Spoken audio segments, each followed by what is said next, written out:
आज मध्य प्रदेश के मुख्यमंत्री डॉक्टर मोहन यादव द्वारा सदन में पेश किया गया बजट, जिसके बारे में जबलपुर शहर के लोगों ने बताया कि गरीबों, महिलाओं, स्वास्थ्य एवं शिक्षा विभाग पर ध्यान दिया गया है और इसके साथ ही गरीब तबके पर विशेष बल दिया गया है।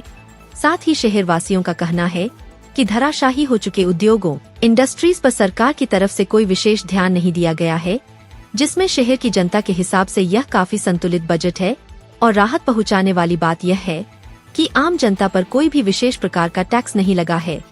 इसके साथ ही अगर इंफ्रास्ट्रक्चर की बात करी जाए तो इस तरफ सरकार द्वारा विशेष बल दिया गया है, जिससे रोजगार को बल मिलेगा। पर वही संस्कारधानी जबलपुर के नजरिए से देखा जाए तो लोग इस आए हुए बजट से नाखुश नजर आ रहे हैं। देखिए, मोहन सरकार का पूर्ण बजट ये पहला है। मैं अपनी नज़रों से या आम जनता की नज़रों से देखता हूँ कि ये बहुत संतुलित बजट है, क्योंकि आम जनता को सबसे पहले बजट आने के पहले ये भय रहता है कि क्या टैक्स लगेगा, किस पे टैक्स लगेगा, किस में बढ़ोतरी होगी। वो कुछ भी नहीं हुई, 1 पैसे का टैक्स किसी को भी नहीं लगा, गरीब हो या अमीर हो। दूसरी चीज़, इंफ्रास्ट्रक्चर पे जो जोर दिया गया उससे रोजगार बढ़ेगा। सड़कों पे, मकानों के लिए 4,000 करोड़ दिया है जो पीएम आवास के लिए। इससे इंफ्रास्ट्रक्चर के काम में, सड़कों के काम में, इससे रोजगार बढ़ेगा। और विशेष रूप से किसानों और महिलाओं के ऊपर ध्यान दिया गया। शिक्षा और स्वास्थ्य पे बहुत ध्यान दिया गया। 34% स्वास्थ्य पे बढ़ाया गया बजट। तो ये चीज़ें बहुत आवश्यक थी। तो ये मेरे ख्याल से ये बहुत संतुलित बजट है। टैक्स नहीं बढ़ाया, इससे आम जनता को राहत कम से कम ये मिली कि टैक्स का और ज़्यादा बोझ उनके सिर पे नहीं आया। और जो कार्य हो रहे हैं उनसे आम जनता को लाभ नहीं होगा तो हानि भी नहीं होगी, लाभ ही होगा। वो भी नीचे तबके का बहुत ज़्यादा ध्यान रखा गया जो आवश्यक है। तो इस तरह से ये बजट बहुत संतुलित है। जो प्रपोज किए गए हैं बजट्स में सभी क्षेत्रों के लिए वो अच्छी बात है, बट ये देखना पड़ेगा आने वाले सालों में बजट की जो घोषणाएं की गई हैं कितनी सार्थक और सिद्ध होंगी। 3,65,000 करोड़ का बजट, 16% की बढ़ोतरी। वित्त मंत्री ने कहा विकास का बजट, परंतु इसके साथ एक बात और, 2,61,000 करोड़ का व्यय, राजकोषीय घाटा 55,708 करोड़ का, 4% है जीएसडीपी का। इस पे भी आप बोलिए। देखिए, रेवेन्यू जनरेट करने के अपने सोर्सेज होते हैं। आप जबलपुर को देखिए कि इंडस्ट्रियल उसका भी पिछड़ा हुआ है। क्यों इंदौर का पीतमपुर, भोपाल और ग्वालियर के एरियाज ही आगे बढ़ रहे हैं? क्या अब समय नहीं आ गया कि अब जबलपुर की ओर हमको ध्यान आकर्षित करना चाहिए? देखिए, नेचुरल रिसोर्सेज जबलपुर में आसपास और उसके क्षेत्रों में प्रचुर मात्रा में उपलब्ध है। उसके बावजूद ये क्षेत्र पिछड़ा हुआ। बिल्कुल, इंडस्ट्रियल पॉलिसी एक प्रदेश के लिए जब सेम बनती है तो उसमें जबलपुर क्यों पीछे है? कितने साल हो गए? क्या अब वो समय नहीं है कि यहाँ पे हैवी इंडस्ट्रीज का होना चाहिए, आने चाहिए?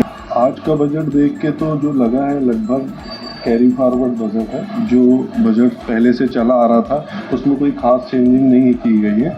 महिलाओं को और किसान वर्ग को देखते हुए काफ़ी चीज़ें बजट में लाई गई हैं, लेकिन व्यापारी वर्ग को बड़ी उम्मीद थी इस बजट से कि कुछ नई योजनाओं के तहत, एमएसएमई के तहत, या फिर कुछ फैक्ट्रीज़, जैसे हर एरिया में कुछ फैक्ट्रीज़ बंद चल रही हैं, उसको लेके ऐसी कोई योजनाएं आती, उन व्यापारियों से बात होती कि आपकी फैक्ट्रीज़ बंद है, क्योंकि फैक्ट्री बंद होना नुकसान होने के कारण ही होता है। तो उन पर के लिए कुछ अलग से विशेष पैकेजेस आता, वो बंद फैक्ट्रियां चालू होती तो उससे रोजगार भी जनरेट होता और सरकार को टैक्स भी मिलता है जीएसटी के तहत। इस तरीके से ऐसी कोई योजना नहीं लाई गई है। हमारे महाकौशल में को देखते हुए काफ़ी उम्मीद थी कि जैसे बड़ी कंपनियां, आईटी सेक्टर की कुछ कंपनियों के लिए काफ़ी समय से हम लोग इंतज़ार कर रहे हैं और सरकार से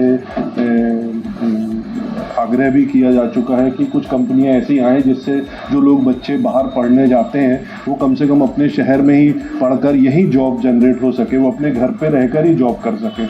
इसके अलावा स्वास्थ्य को लेके हमारे जबलपुर में काफ़ी उम्मीद थी कि महाकौशल क्षेत्र एक बहुत बड़ा जबलपुर से जुड़ा हुआ क्षेत्र है पूरा, तो इलाज आज के समय पे बड़ा महंगा हो चुका है। लोग बाहर इलाज कराने जाते हैं, उनको आने जाने का, ट्रेनों का खर्च, फ्लाइट का खर्च, रुकने में होटल्स, तो काफ़ी खर्चे उनके इलाज के अलावा भी लगते सकते हैं। अगर बड़े एम्स और अपोलो जैसे अस्पताल अगर जबलपुर में आते हैं तो उससे आसपास के एरिया को भी फ़ायदा होगा और जबलपुर को भी फ़ायदा होगा और यहाँ के आम लोगों को एक अच्छा इलाज कम कीमत में सारी सुविधाएं मिल सकेंगी, ऐसी बड़ी उम्मीद थी। हाँ, मतलब उसमें कोई ऐसी चेंजिंग नहीं लाई गई है। हाँ, ये है कि किसी तरीके का कोई टैक्स नहीं लादा गया है, ये एक अच्छी बात है कि किसी तरीके से कोई नया टैक्स इस बजट में नहीं लाया गया जो व्यापारी वर्ग या किसी आम जनता को लेकर होगा। सेम टैक्स वैसे ही किया गया। बजट को देखते हुए हम ये कह सकते हैं कि बजट सरकार का संतुलित बजट है, मोहन सरकार का।